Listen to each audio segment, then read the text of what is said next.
Ladies and gentlemen, the President of the United States, accompanied by Mr. Bob Perrant.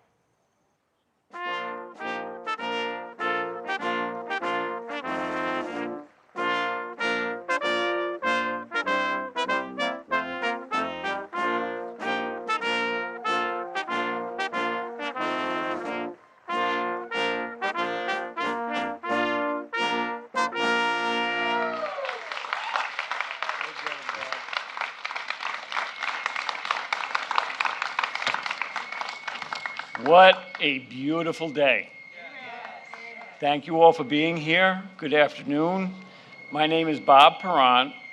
50 years ago, I was diagnosed with type 1 diabetes. Today, I am so thankful for the insulin that was provided me in order to manage my disease as well as continue to live. However, the problem or the issue is that insulin cost is inhumane.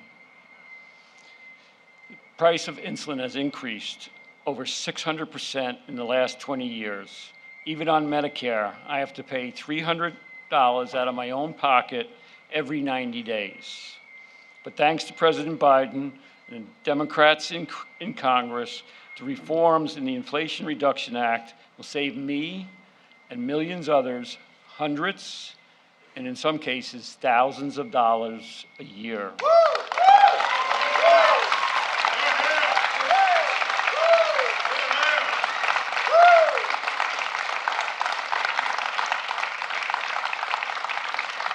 To me, that's sleep insurance, because I can go to bed at night knowing that my out-of-pocket costs for all that I have is going to be affordable and predictable, and that's very key. The Inflation Reduction Act is historic, lowering prescription drug prices through Medicare negotiation. Thank you.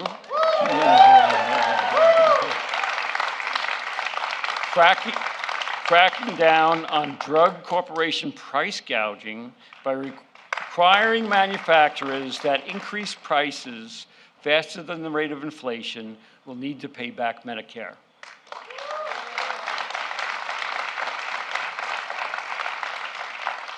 And next, I think is the most important thing for me and for so many others, is the out-of-pocket cost. That will be big. For me, the Inflation Reduction Act will allow me to do things I cherish, be able to travel to see my grandkids, and also worry less about depleting my retirement savings. For others, lower drug costs will be the difference between life and death, and that does happen. This is why today I am honored, very honored, to introduce a man who stood up to Big Pharma.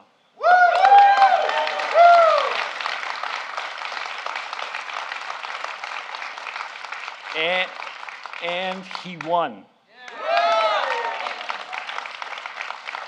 He delivered on his promise to lower drug prices and costs for patients like me. Ladies and gentlemen, President Joe Biden.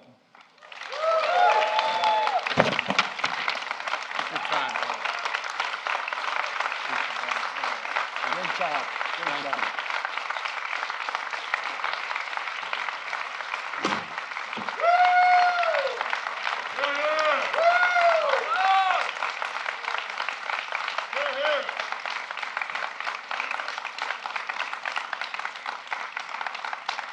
Well, Bob, thank you.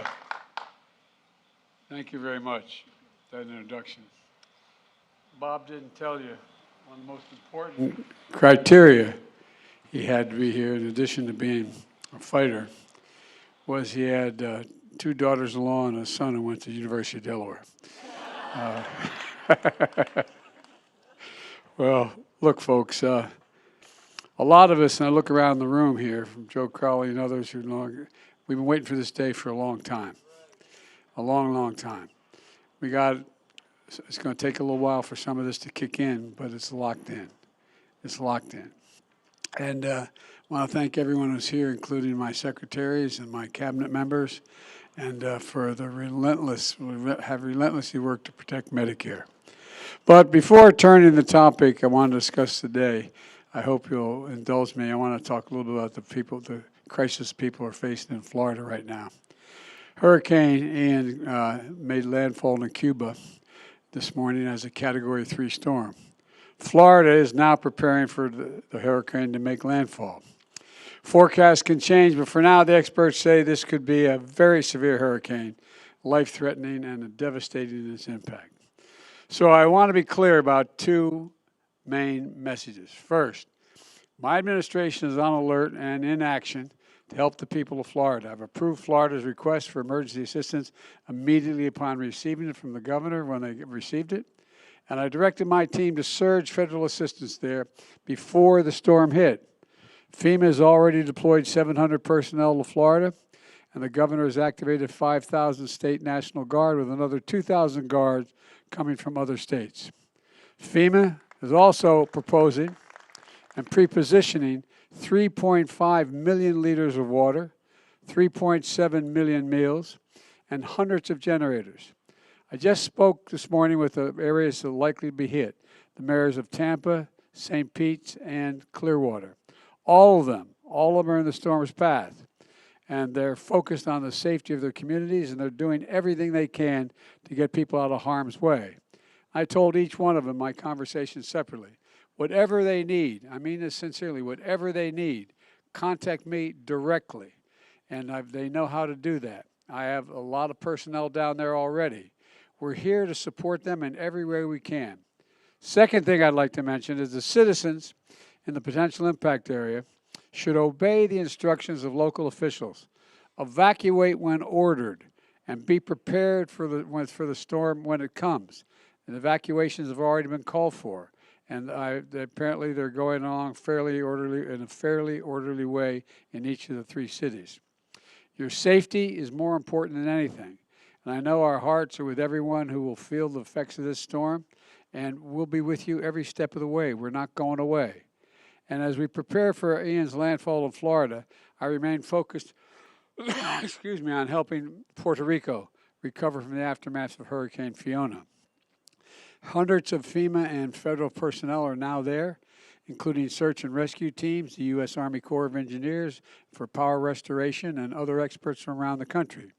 FEMA has already distributed $40 million in direct assistance to survivors to help them begin to rebuild their homes, and FEMA also is providing $700 in direct assistance to families displaced from their homes to meet critical needs of food, first aid, prescriptions, and baby food and fuel now.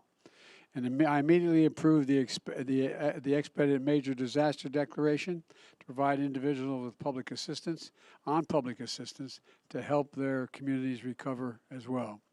This declaration will get federal resources out quickly and help people start to rebuild their lives.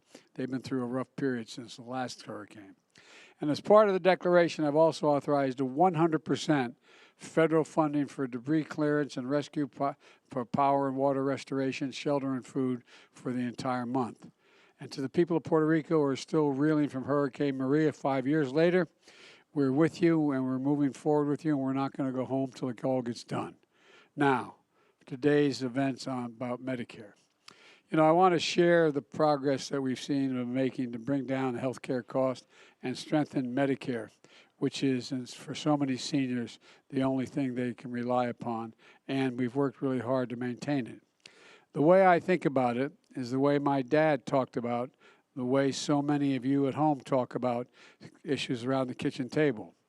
How much are your monthly bills? How much do you have to pay for the necessities? And will there be enough at the end of the month for just a little bit of breathing room, as he used to say? Just a little breathing room. A big cost and a big concern for most folks is prescription drugs and other health care. Reducing that cost and concern is one of my top priorities. That's why I signed into law the Inflation Reduction Act, one of the most significant laws in our history. It finally delivers on the promises that many of us have made in this audience as well, that the American people have had to undergo for decades that we're going to change. For example, we pay more for prescription drugs than any other advanced nation in the world, and there's no good reason for it. For years, many of us have been trying to fix this problem. But for years, Big Pharma has stood in the way. Not this year. This year, the American people won and Big Pharma lost. For years, there's been no check on how high or fast Big Pharma can raise drug prices. But thanks to the Inflation Reduction Act, that ends now. Now, if Big Pharma tries to raise drug prices faster than inflation, they'll be penalized and they have to rebate the money to Medicare. And from now on, if you're on Medicare and you have diabetes, the cost of your insulin will be capped at $35 a month per prescription. Bob just told you what a difference it's going to make in his life and what it could have made in his life had this been around a long time ago. And now we want it to be the case for everybody to have a peace of mind. We wanted to cut the cost of insulin for everyone, including hundreds of thousands of children with type 1 diabetes. But unfortunately, we had that in the bill. The Republicans were able to get the votes to strike that out of the bill. It cost only $10, by the way, to make a bottle of this insulin. $10. And there's no patent on it. It's $10, okay? And they're charging, as Bob told you, they charged him 30 or more times that cost. Just imagine being a parent. Imagine being the parent of a kid suffering from type 1 diabetes, knowing you didn't have the money, let's say you're paying $500, $600, $700 a month, and you don't have it. How in God's name, not a joke, how in God's name do you look at that child? Knowing you can't afford it, you don't have the insurance, you have no way of getting it. How do you undergo that? My dad would say it not only deprives that child of a healthy existence, but it deprives a parent of their dignity. Their dignity. You know, well, just imagine if we're able to provide this for everyone in America at $35 a shot. Look, I haven't given up on this. You know, we're going to go back at this, and we're going to lower the cost of life-saving insulin for children as well as families, for everybody, whether they're on Medicare or not. Look,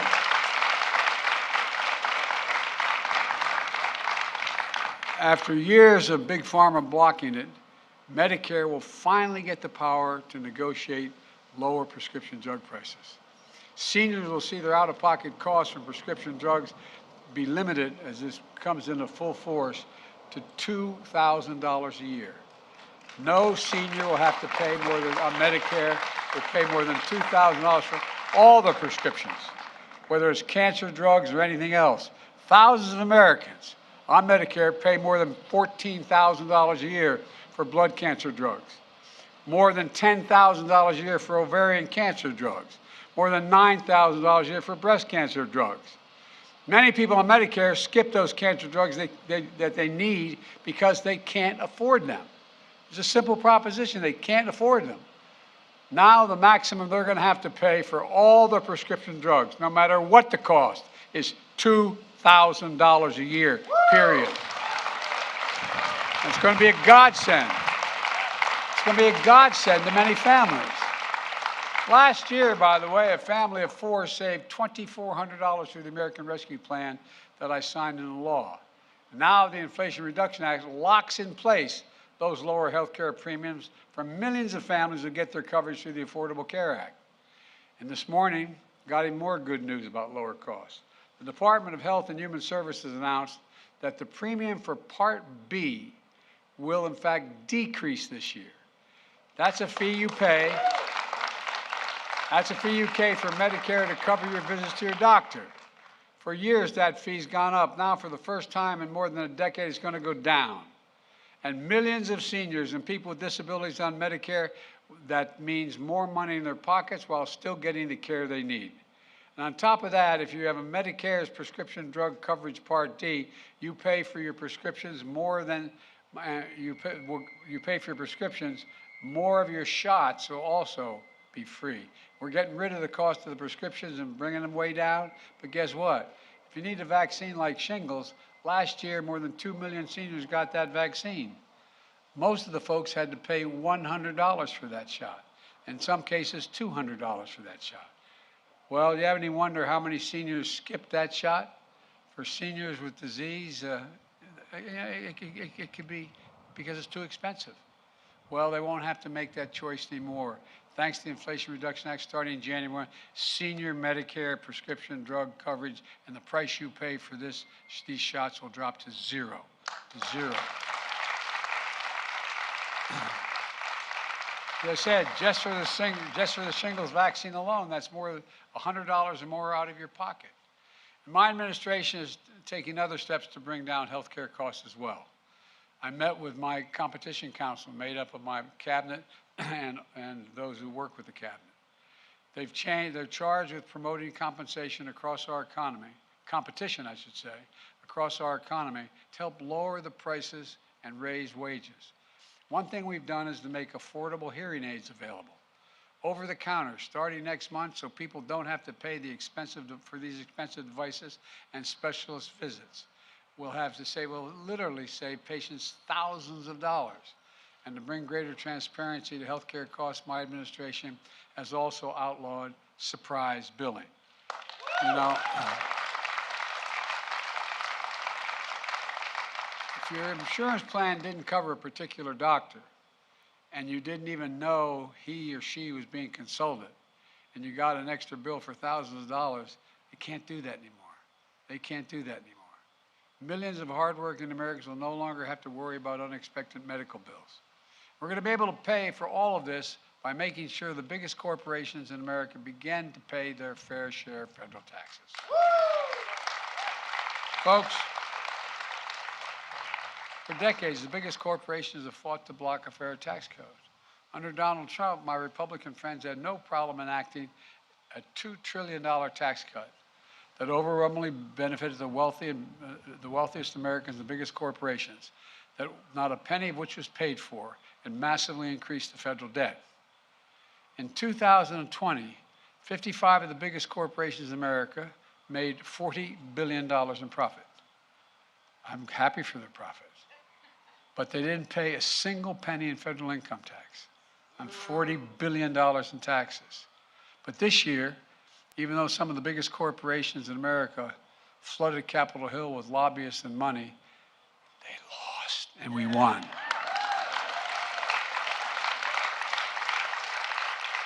Now corporations will have to pay a minimum corporate tax of 15%, just 15%.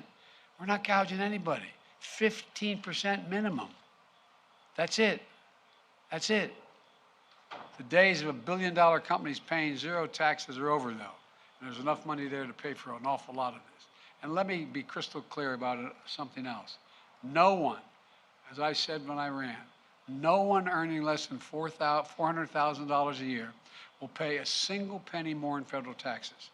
If you're making less than 400 grand, and I hope none of you are, I hope you're all making more than that, you don't have to pay a penny more in taxes if you make less than 400. You know, that's commitment I made in my campaign and a commitment I'm keeping. And we're doing all this by bringing down the deficit at the same time. You hear about us being big spenders? Well, they raised the debt by $2 trillion. We've reduced the deficit in my first year, 2021, by $350 billion, okay? The need was some student loan forgiveness and all the cost of all these things. We're on track to reduce the deficit this year, fiscal year, by more than $1 trillion.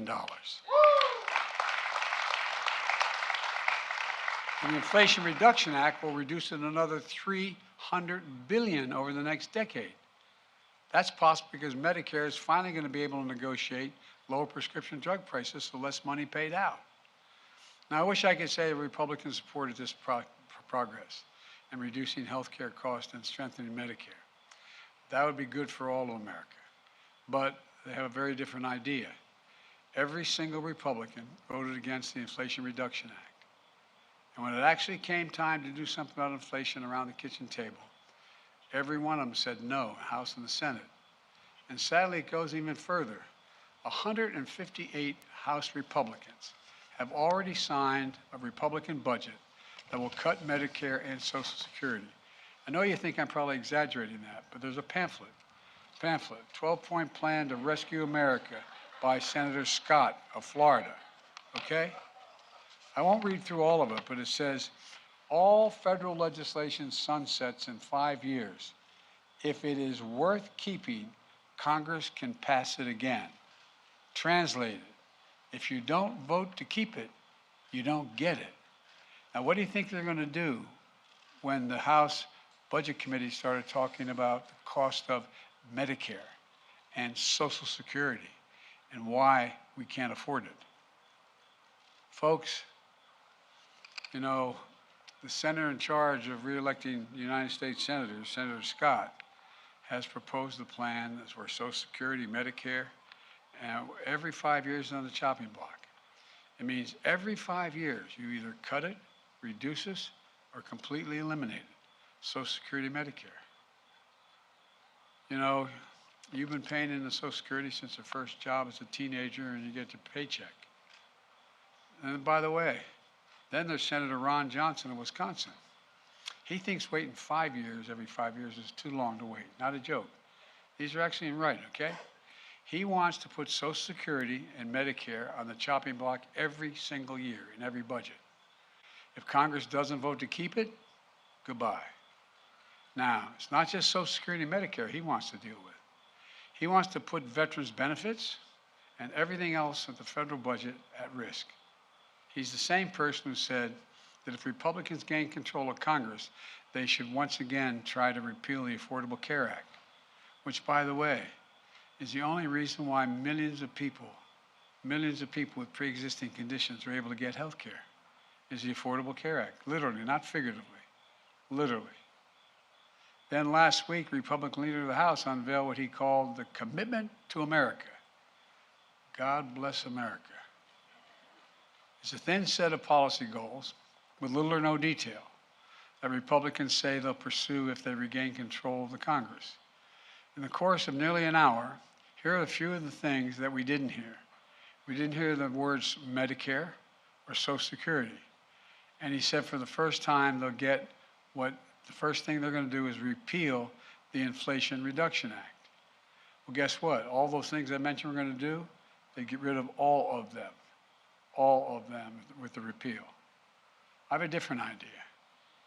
I'll protect those programs. I'll make them stronger. And I'll lower your cost to be able to keep them. Let me close with this.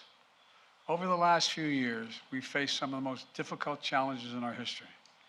But we're actually making progress, helping folks get just a little more breathing room. Lowering healthcare costs and strengthening Medicare is a big part of progress that we've been making on inflation, not just with gasoline prices and other progress. It's one of the reasons why I'm so optimistic about America's future, for real. We have to remember who in God's name we are. We've kind of forgotten it. We're the United States of America. I've never been more optimistic in my life about our prospects. There is simply nothing beyond our capacity to get done if we do it together. So God bless you all, and pray that we come figure out how to come together better than we have so far, because a lot of people's lives and futures depend upon it, and I'm absolutely confident we can get it done.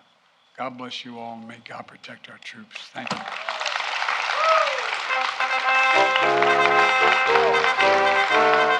you.